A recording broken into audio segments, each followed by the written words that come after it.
Hey everybody, welcome back to my channel. This is going to be part 2 of a series that I'm doing on a machine shop clean out. This was a machine shop that was located inside of a house, and then also 2 big outbuildings full of stuff.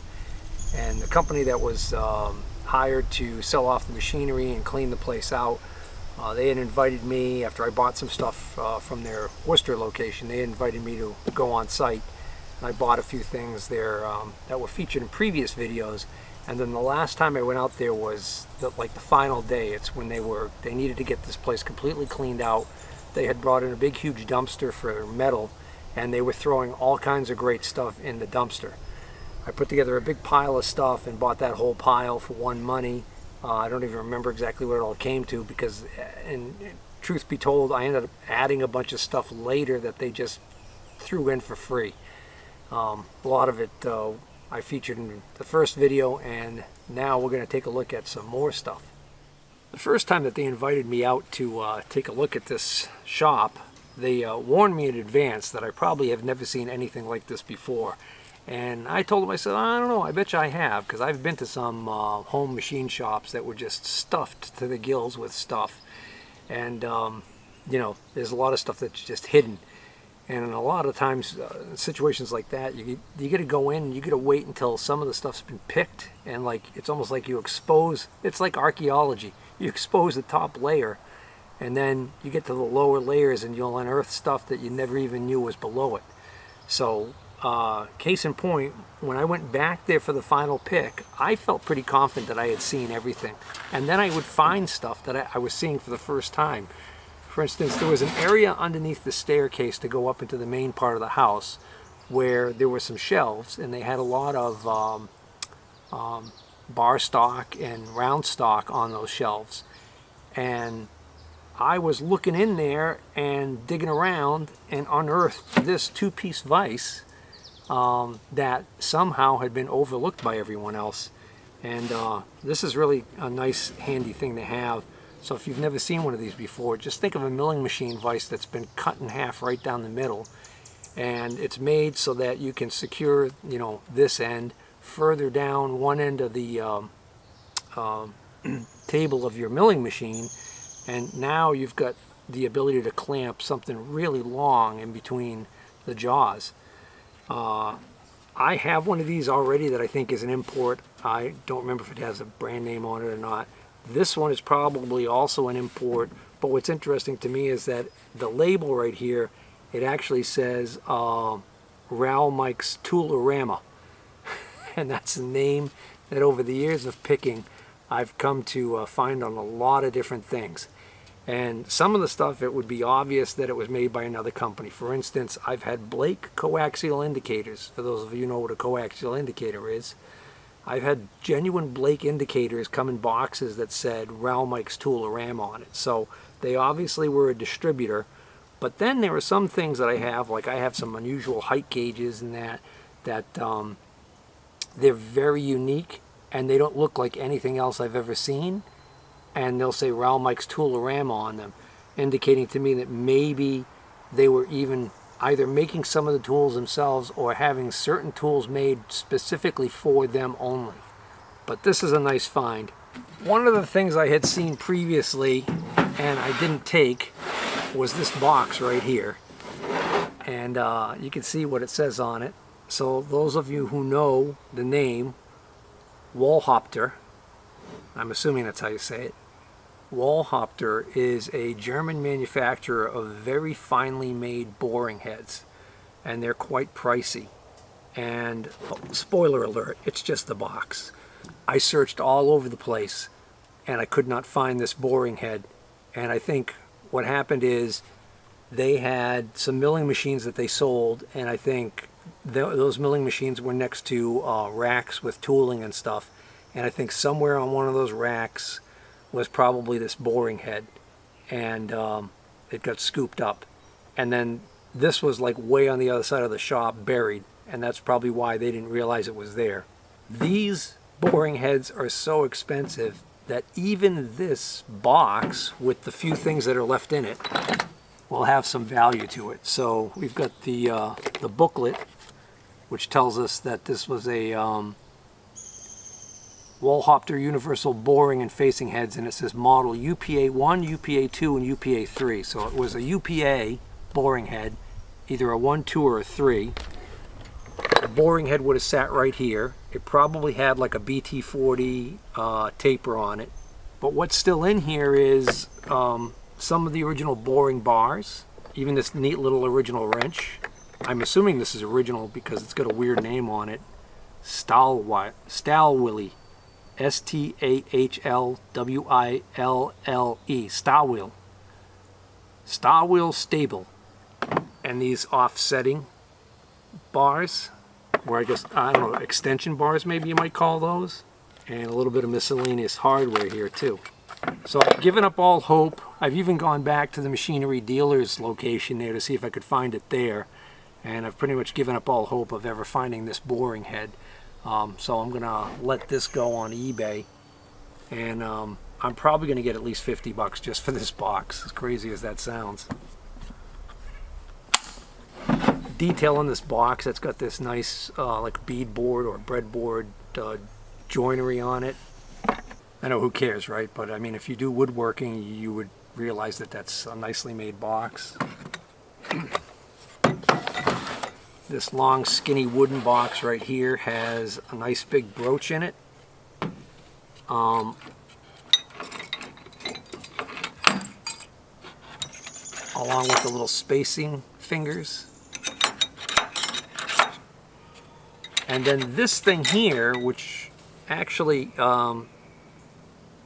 it says Dumont right on it. So I think this is an additional spacer, so that once you get cut to the maximum depth you can get with the broach, I think you then pull out all of these fingers and put the spacer in and continue on.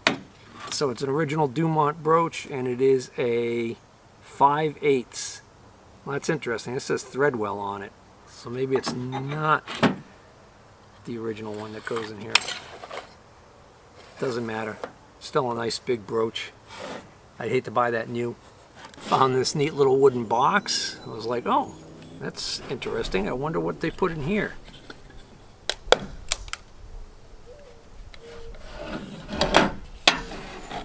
Another first for me. A granite angle plate. Or I guess maybe angle block. But this is by the Rahn, R-A-H-N, Granite Surface Plate Company of Dayton, Ohio. It's even got a serial number on it. So this would be a precision-made block for use on your surface plate. This surface would be 90 degrees to the surface plate, and within a very, very tight tolerance, which is what makes it special. And why somebody saw fit to either the company or somebody saw fit to give it its own special box with felt lining. There were several surface grinders that had been there that had been sold off. And when I went back there, I found in a cabinet or some drawers somewhere, I found a whole bunch of these diamond wheels, different shapes, sizes.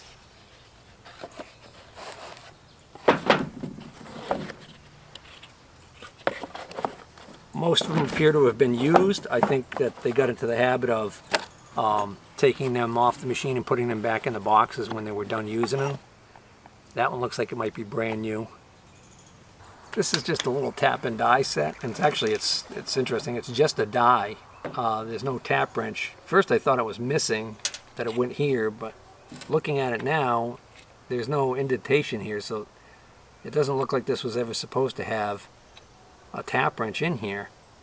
And this is the lightning screw plate.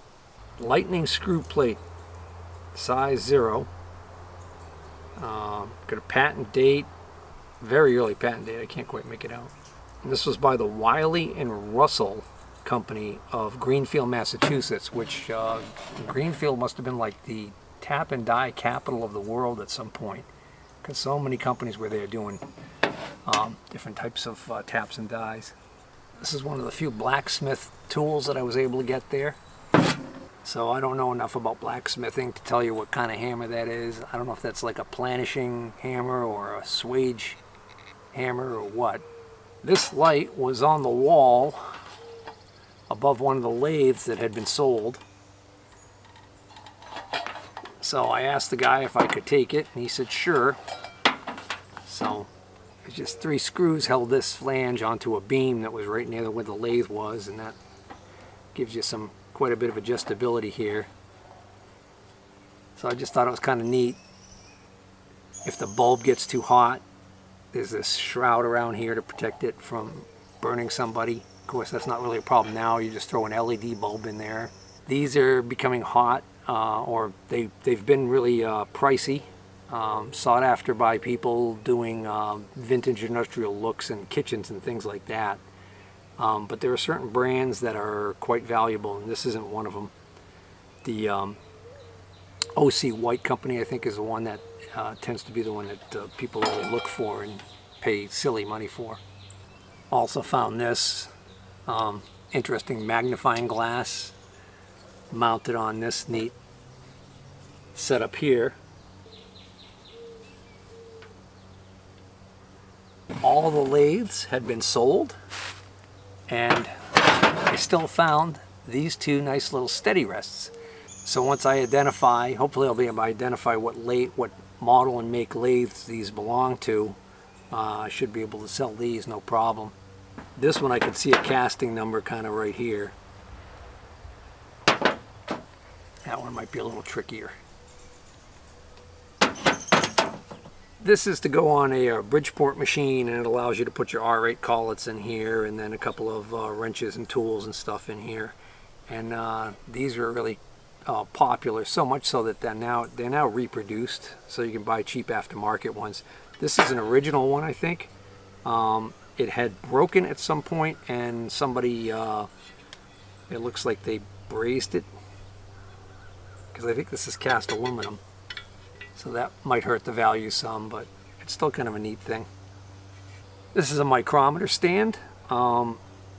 This particular brand of micrometer, this particular style of micrometer stand, recently I came across one almost identical to it, like in mint condition, that I bought at the flea market. And I recently just sold that one for 40 bucks. It was very clean and nice condition, but it had no name on it, and it was blue. This one is green. It's got the same exact kind of mount, which is to say that you got this plastic piece that when you loosen this is supposed to be able to swivel in here. It's a little tight. So it'll need a little bit of cleaning up. But what this has going for it is it has a Brown & Sharp logo right there. So I'm beginning to wonder now whether or not the one that I sold was a Brown & Sharp and just wasn't marked. This is a mag block. With a flip of a switch, you can turn it on or off. It's a Brown & Sharp 255. So this would be used for doing work on a surface grinder.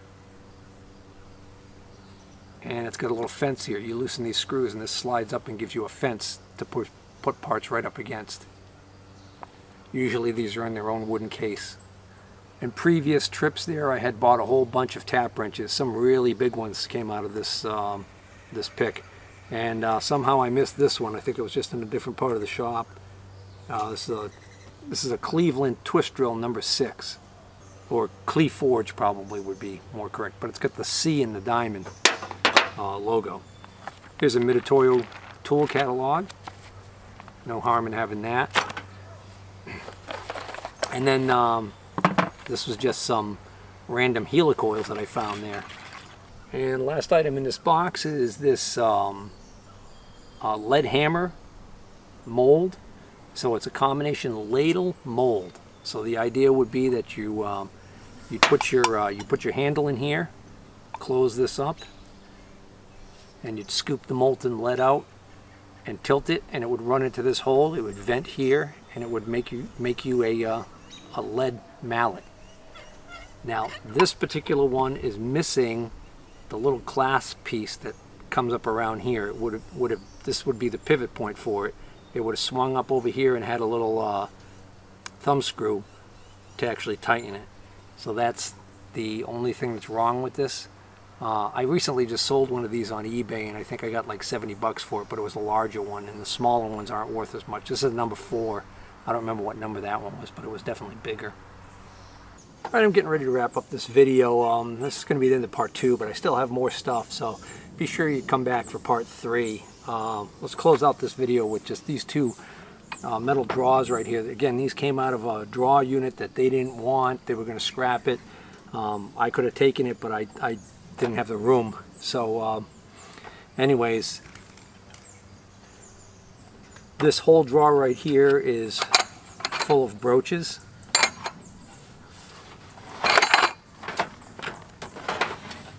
Some Dumont, and a lot of them are Threadwell. And then this also has some brooches in it,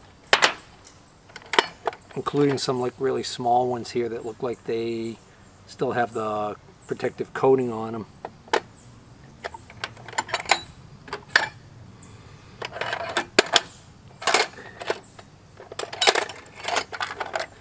There's also some broken pieces of brooch. These are hex brooches. So as far as I'm concerned, those are going to be trash. But anyways, alright, so that brings another episode to a close. If you like this video, please hit the like button. Again, if you like looking at these kind of tool pick videos, be sure to keep coming back to my channel. You know, subscribe, hit that notification button. That way you'll see when I post new videos. Anyways, till next time, part 3. Take care.